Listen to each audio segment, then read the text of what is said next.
Hello guys, আজকে আমাদের বাড়িতে মুড়ি মাখা হচ্ছে। প্রথমে আমি মুড়িটাকে আম তেল আর চানাচুর দিয়ে মেখে নেব। প্রতিদিন এরকম খাওয়া হয় না, মাঝে মাঝে এরকম খাওয়া হয়, খুব কম। তো প্রথমে আমরা আম তেল দিয়ে দিয়েছি।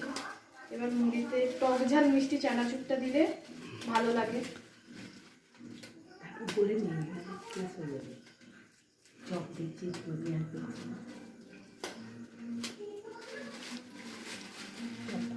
তো আমরা একটু চানাচুর দেবো।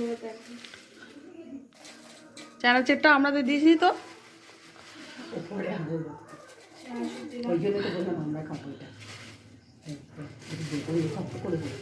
এবার আমরা এখানে দেখো, আমরা এখানে নিয়ে নিয়েছি ধনেপাতা দিয়ে দেব, টমেটো, শসা, আর এখানে আছে পেঁয়াজ। পেঁয়াজটা এটার সাথে মিশিয়ে নেব। এটা একটা স্যালাড মতো, মুড়ির সাথে দিলে ভালো লাগে। এটা খেতে খুব ভালো লাগে। এইভাবে মুড়ি মাখা করে দেখবেন, দারুণ ফাটাফাটি হয়ে যাবে। যে খায় না সেও খাবে। এই মুড়ি মাখার নাম হচ্ছে পিঙ্কি মুড়ি মাখা, তার সাথে পিঙ্কি স্পেশাল মুড়ি মাখা। চপ এনেছি, চপটাকে কুচিয়ে রেখেছি, চপটা দিয়ে দেবো। স্যালাডটা পরে দেবো, স্যালাডটা যদি আগে দিয়ে দিতাম তাহলে জল কেটে যায়। হ্যাঁ, জল কেটে যায়।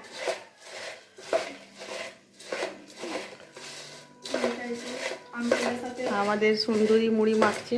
আম তেলটার সাথে ভালো করে মাখাবো চপটা দিয়ে।